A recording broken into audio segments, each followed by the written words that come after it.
ಆ ತಂದೆಗೆ ಮಗಳು ಅಂದ್ರೆ ಪಂಚಪ್ರಾಣ. ಇಬ್ರು ಹೆಣ್ಮಕ್ಕಳನ್ನ ಕಣ್ಣಲ್ಲಿ ಕಣ್ಣಿಟ್ಟು ಸಾಕಿದ್ರು. ಆದ್ರೆ ಪ್ರೀತಿಯಲ್ಲಿ ಬಿದ್ದ ಮಗಳು ಒಂದು ಕ್ಷಣ ಮೈ ಮರೆತಿದ್ಲು. ಮಗಳು ಗರ್ಭಿಣಿ ಅನ್ನೋ ಸುದ್ದಿ ಕೇಳಿದವ ಕೆರಳಿ ಕೆಂಡವಾಗಿದ್ದಾನೆ.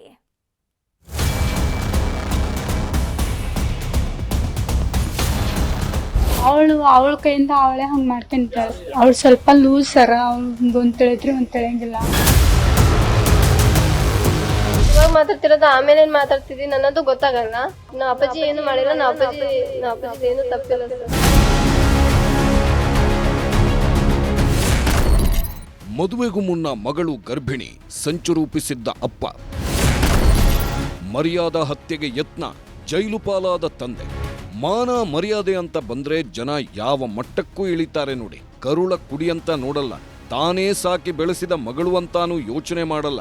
ಮಗಳು ಮನೆ ಮರ್ಯಾದೆ ತೆಗೆಯೋ ಕೆಲಸ ಮಾಡಿದ್ಲು ಅಂತ ರಣರಾಕ್ಷಸರಾಗಿ ಬಿಡ್ತಾರೆ. ಮರ್ಯಾದೆಗಾಗಿ ಅದೆಷ್ಟೋ ಹೆಣ್ಮಕ್ಕಳ ಹೆಣಗಳೇ ಉರುಳೋಗಿವೆ. ಈಗ ಶಿವಮೊಗ್ಗದ ಸೊರಬ ತಾಲೂಕಿನಲ್ಲೂ ಇಂಥದ್ದೇ ಸುದ್ದಿ ಸದ್ದು ಮಾಡ್ತಿದೆ. ಮಗಳು ಮದುವೆಗೂ ಮುನ್ನವೇ ಗರ್ಭಿಣಿಯಾಗಿದ್ಲು ಅಂತ ಕರುಳ ಕುಡಿಯನ್ನೇ ಕೊಲೆ ಮಾಡುವುದಕ್ಕೆ ಯತ್ನಿಸಿದ್ದಾನೆ ಅನ್ನೋ ಆರೋಪ ಕೇಳಿ ಬರ್ತಿದೆ.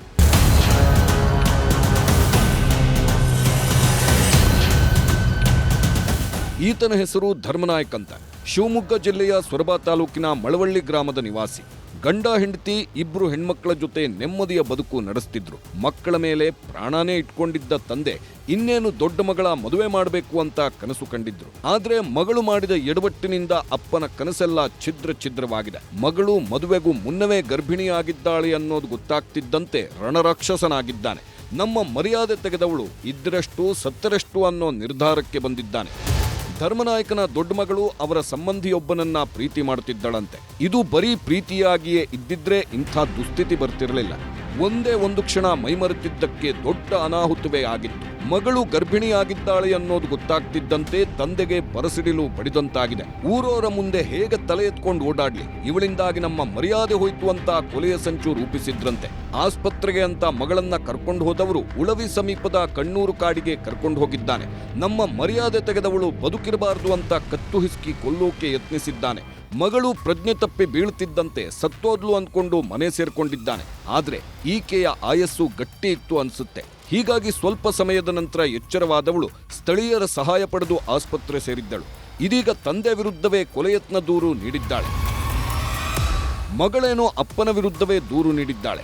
ಆದ್ರೆ ಹೆತ್ತವರು ಹೇಳ್ತಿರೋದೇ ಬೇರೆ. ಸಂತ್ರಸ್ತೆಗೆ ಬುದ್ಧಿ ಸರಿಯಿಲ್ಲ, ಮಾನಸಿಕ ಅಸ್ವಸ್ಥೆ ಆಗಿರೋದ್ರಿಂದ ತಾನೇ ಆತ್ಮಹತ್ಯೆಗೆ ಯತ್ನಿಸಿದ್ದಾಳೆ. ಇದರಲ್ಲಿ ನಮ್ಮದು ತಪ್ಪಿಲ್ಲ ಅಂತ ತಾಯಿ ಹಾಗೂ ಸಹೋದರಿ ಹೇಳ್ತಿದ್ದಾರೆ.